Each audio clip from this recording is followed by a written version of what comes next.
32 নম্বরে বাড়িটা ভেঙে ফেলা হয়, সেটাও তো আইনশৃঙ্খলা পরিস্থিতির অবনতিই ছিল একরকম। তো তখন তো তাদের কোনো ভূমিকা আসলে এখানে ছিল না। কিন্তু আজকে সাধারণ মানুষ যখন দেখতে আসতেছে বা আমি যখন দেখতে আসতেছি, সেই ক্ষেত্রে আমাকে আটকানো কারণ হচ্ছে যে এখানে আইনশৃঙ্খলা পরিস্থিতির অবনতি হবে। তো না, শ্রদ্ধা জ্ঞাপন করার জন্য হচ্ছে আমার দাঁড়ায় থাকাটা আমার জন্য শ্রদ্ধা জ্ঞাপন। 32 নম্বরে হচ্ছে আমরা প্রতি বছরই দেখতে আসি যে এই সময়টা আমরা অন্যান্য সময় মিউজিয়ামে যেতাম, মিউজিয়ামটা ভিজিট করতে যেতাম। আজকে এখানে মিউজিয়ামটাও ইভেন নাই। তো যেমন আমি মিউজিয়ামটা ভাঙারও কোনো যৌক্তিক কারণ খুঁজে পাইনি এই দেশে, যে এই দেশে আমার মতের বিরোধ হলে আমি মিউজিয়াম কেন ভাঙবো। তো একটা সময় দেখা যাবে হয়তো বা শাহবাগের জাতীয় জাদুঘরে মানুষজন ভেঙে ফেলছে, তাদের মতের বিরোধ হয়েছে দেখে। আপনি এখন বলতে আসছেন? আমার যখন ইচ্ছা আমি তখন বলতে পারবো। হ্যাঁ, যখন ইচ্ছা তখন বলতে, যখন ইচ্ছা তখন বলতে পারবেন। হ্যাঁ, আমি দেশের নাগরিক, আমি ট্যাক্স দিয়ে থাকি, আমি ট্যাক্স পেয়ার। ঠিক আছে, চলে যান। হাসিনা যখন এতগুলো মানুষের প্রাণ নিল, তখন আপনাদের হৃদয় তখন একটু কাঁপে নাই? তখন হৃদয় কাঁপে নাই? তখন হৃদয় কাঁপে নাই আপনার? বিন্দু পরিমাণ হৃদয় তখন তখন যদি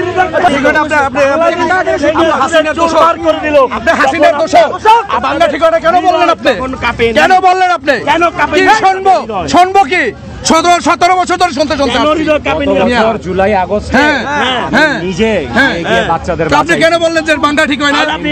মিউজিয়ামটা ভাঙা ঠিক হয় না। মিউজিয়ামটা মিয়া শুধু জাদুঘরের অংশটুকু ভাঙা ঠিক হয় না। কেন ঠিক হয় না? এখন এটা নতুন বাংলাদেশ, নতুন বাংলাদেশ সংক্ষেপে একটু বলি, এখন নতুন বাংলাদেশ। এটা বিন্দু পরিমাণ এই দেশের মানুষের জন্য মায়া থাকতো অবশ্যই। আপনি কখনো এটা বলতেন না যে ভাই 32 ভাঙা মিউজিয়ামটা ভাঙা ঠিক ভাই 32 ভাঙাটা আপনার হৃদয়ে লাগছে। যখন আমাদের এই ছোট ছোট শিশুদেরকে হত্যা করলো তখন 32 ভাঙা না, যখন খালেদা জিয়ার বাড়ি বুলডোজার দিয়ে ভাঙে তখনও আমার বুকে লাগছে। তখন ভাঙা ঠিক হয় না, ওটাও ভাঙা ঠিক হয় না। তখন আসছিলেন? অবশ্যই, আমার বয়স 43 বছর। তখন কি আসছিলেন? অবশ্যই সমবেদনা জানাইতে আসছি।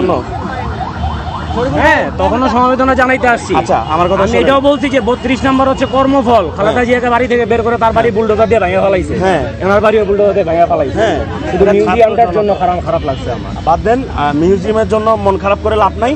শুধু মিউজিয়ামটার জন্য খারাপ লাগছে না, ওটার জন্য মন খারাপ করেন না। কেন করেন না জানেন? আমি 4 দিন ধরে বাচ্চাদের বাঁচাইছি ভাই, রাস্তায় ঘুরে ঘুরে। আপনি 4 দিন ধরে বাঁচাইছেন? আমরা অনেক দিন কষ্ট করছি ভাই। হ্যাঁ, আমি 4 দিন ধরে বাঁচাইছি ভাই। আমরা যে সাংবাদিকতা করছি 6 বছর 7 বছর ভাইয়া। হ্যাঁ, তখনকার সাংবাদিকতা আমরা জানি ভাই কেমন ছিল। আপনি কখনকার সাংবাদিকতা বলতেছেন? আমার বয়স 43 বছর। আপনার বয়স কত ভাই বলেন? আমার বয়স বিষয় ভাই না। আমি 90-র অভ্যুত্থান পর্যন্ত দেখছি, যখন আমার বাচ্চা ছাড়া বের হয়ে গেছে এরশাদ সরকারকে পতন করাইতে। এগুলো আপনারা দেখেন নাই ভাই, ওই সময় হয়তো ছোট হবে না আমার থেকে বয়স। আপনারা আসছেন তাই না?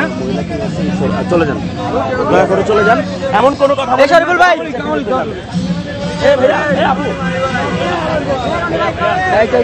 ছেড়ে দেন ভাই।